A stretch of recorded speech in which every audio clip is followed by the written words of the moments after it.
বন্ধুরা এখন বাজে রাত্রি 9টা। তো রান্নাঘরে চলে এসেছি রান্না করতে। তো চলুন দেখাই কি রান্না করছি রাত্রিবেলা। দিনের রান্না দিনেই শেষ হয়ে গেছে, আবার নতুন করে সবকিছু করতে হচ্ছে, শুধু ডাল আছে। তো চলুন দেখাই কি রান্না করছি রাত্রিবেলা। তো এখন এই যে রসুন আর আলু দিয়ে ভাজা করছি, এটা খুব টেস্ট হয়।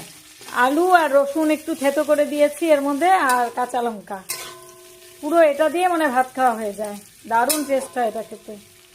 আর এখানে যে হচ্ছে ভাত, আর এখন করব এই যে মাছ ভাজা। আমার জন্য চিংড়ি মাছ নিয়েছি, আমি যেহেতু ভালোবাসি। আর এটা দুপুরে এনেছিল, করা হয়নি, তাই কয়েকটা নিয়ে নিলাম, বাকিগুলো সব আছে। আর দুটো কাতল মাছের পিস নিয়েছি, ওদের দুজনের জন্য এটা ভাজা করব। আর এখানে আছে কিছুটা পরিমাণের ডাল। প্রত্যেক দিনই আমার ডাল করতে হয়, কারণ ডাল ছাড়া এদের চলে না। আমার অত ভালো লাগে না বেশি ডাল খেতে, তো ওদের দুজনের হয়ে যাবে। তো এই হচ্ছে আজকে রাতের রান্না বান্না। তো সবাই ভালো থাকবেন, রাত্রিটা আপনাদের সবার ভালো কাটুক। শুভরাত্রি, দেখা হচ্ছে আবার নতুন ভিডিওর সঙ্গে। তো টাটা, গুড নাইট।